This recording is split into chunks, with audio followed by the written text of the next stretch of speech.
안녕하세요. 기도하는 워터릴리입니다. 크리스천이 돈을 바라보는 시각은 어떠해야 할까요? 억소리 나는 큰 돈을 만지는 부자이든 1,000원 한 장 쓰는 것도 고민되는 빈자이든 간에 그 돈의 주인은 따로 있습니다. 바로 하나님이시죠. 비록 내 지갑 안에 내 통장 안에 있는 돈이라도 주님께서 잠시 제게 맡겨주신 것이죠. 이 돈을 똑똑하게 관리할수록 하나님께서는 더 많은 돈을 맡겨주세요. 얘는 금전적인 재능이 있네. 믿을만하네 하고 하나님의 신뢰를 얻는 거죠. 그런데 돈을 잘 관리하지 못하는 자녀라면 어떨까요? 주님은 돈을 공부할 수 있게 혹독한 훈련을 시키실 수도 있고 아니면 맡기는 돈을 점점 줄여나가실지도 모릅니다.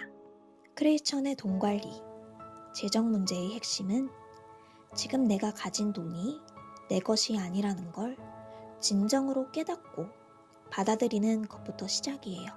이걸 대부분 머리로는 다 아시는데 마음으로 받아들이기가 쉽지 않죠. 저도 그랬답니다. 사실 이런 말을 하는 저 또한 11조를 잘 안 냈었어요. 모태신앙이지만 진정한 믿음이 없었기 때문에 11조는 교회에서 돈 뜯어갈 명목으로 만든 거다. 이런 식으로까지 생각했던 때가 있었어서 20대까지는 헌금을 잘 안 했어요. 그때는 직장 생활한 지 얼마 안 됐으니까 월급이 정말 작고 소중할 때잖아요. 저금하고 나 쓰기도 빠듯한데 도저히 12조를 할 여윳돈은 없다고 생각했어요. 돈을 내 돈, 내 거라고 생각을 하니까 내가 써보지도 못하고 내는 돈이 헌금이니 아까운 거죠. 돈을 보는 시각이 내가 번 돈, 내가 만든 돈에 한정되어 있다 보니까 돈이 유한하다고 생각되는 거예요.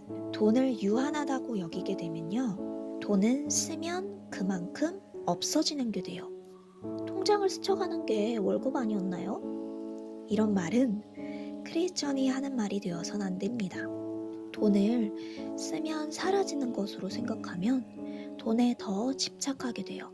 돈은 주님의 것이고 주님은 세상 모든 만물의 통치자세요. 주님은 돈도 무한정 만들어낼 수 있는 분이시라는 거죠. 돈은 결코 유한한 물질이 아니랍니다. 돈은 무한하고 주님이 뚝딱 하면 생기는 거예요. 저의 예를 들어볼게요. 저는 모태신앙인으로 태어났을 뿐 믿음이 전혀 없는 시니컬한 사람이었어요. 그러다 어떤 계기로 주님이 살아계심을 깨달았고 믿어졌어요. 그 뒤로 달라진 케이스예요.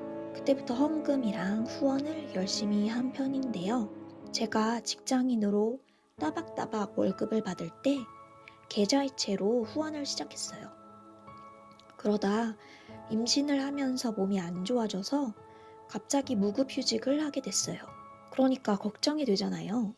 달달이 제가 계좌이체 시켜놓은 금액이 많았으니까 계좌이체 시켜놓은 후원 기부 금액 거기다가 뭐 제 핸드폰비, 보험 적금 뭐 이런 생활비까지 쭉 나가야 하는 돈이 꽤 있어서 계좌이체를 끊어야 하나 생각을 했었거든요. 근데 이제 그러다가 주님께서 알아서 해주시겠지 하고 그냥 냅뒀어요. 그런데 정말 임신 출산 과정 내내 단 한순간의 구멍도 없이 채워주셨습니다. 제가 일을 안 하는데도 어떻게 이게 채워졌을까요? 일단 첫 번째로는 뭐 가족들이 돈을 주거나 아무튼 되게 말이 안 되게 꽁돈들이 막 생겼어요. 그러니까 주님께서 보내주신 꽁돈들이겠죠? 그가 약간 설명이 잘 안 되는 돈들이 들어왔습니다. 그리고 두 번째는 제가 운영하는 쉐어하우스의 입주자분들이 단 한 분도 나가지 않고 제가 임신하고 출산하는 동안에 쭉 거주를 해주셨어요. 그래서 돈을 계속 낼 수 있었죠. 돈이 없어도 후원이나 기부를 쭉 계속 하겠다는 마음을 먹으니까 돈이 계속 채워졌습니다. 이 이야기를 듣는 분 중 몇 분은 에이, 당신은 부업이 있었잖아. 월급이 끊겨도 여유가 있잖아. 하시는 분들이 몇 분 계실 것 같은데요. 물론 부업 덕이 있죠. 그런데 저는 미리 씨앗을 뿌려놓은 거예요. 성경에도 세 종의 이야기가 나오잖아요. 저는 그동안 주님이 보내주셨던 돈들을 그냥 땅에 묻어뒀다가 꺼낸 사람이 아니라 그 돈을 투자했던 사람이었죠. 저희 크리스천들은 돈에 더 밝아야 합니다. 그래야 저희가 무너지지 않을 수 있고 저희가 가진 돈들로 주님의 일을 하는 분들을 도울 수 있고 그리고 전도할 수 있죠. 전 앞으로도 여기저기 재정의 싹이 자라날 수 있도록 씨앗을 뿌릴 거예요. 그러기 위해 계속 공부할 거고요. 제 목표는 부자가 아니에요. 저의 목표는 돈 걱정 없이 사는 것입니다. 세상에는 서점만 가봐도 인터넷만 들어가봐도 돈 잘 버는 법, 부자 되는 법을 가르치는 책이나 강의들이 넘쳐나요. 그만큼 사람들이 돈에 엄청 관심이 많고 돈을 쫓으면서 산다는 얘기겠죠. 크리스천의 방법은 달라야 한다고 생각해요. 크리스천들이 믿지 않는 사람들이 돈을 쫓듯이 살면 어떻게 될까요? 크리스천들의 탐욕은 더 욕을 먹습니다. 믿지 않는 사람들이 탐욕을 부리면 그 사람만 욕을 하는데 크리스천이 탐욕을 부리면 기독교 전체를 욕합니다. 나의 잘못된 행동 때문에 예수님, 하나님이 욕먹게 된다고 생각해보세요. 그 뒷일을 어떻게 감당하실 건가요?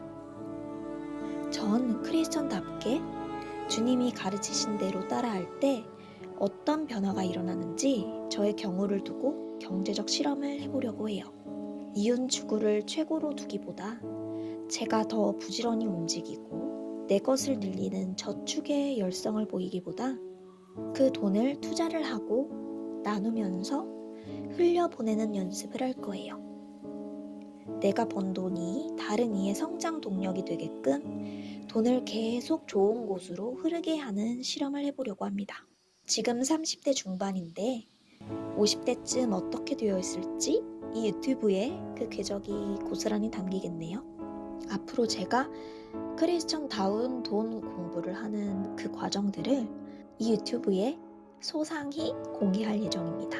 같이 저랑 공부하면서 돈 문제에 흔들리지 않는 흔들림 없는 믿음을 지켜가는 크리스천이 되어봅시다. 영상 봐주셔서 감사드리고요. 저는 다음에 또 올게요.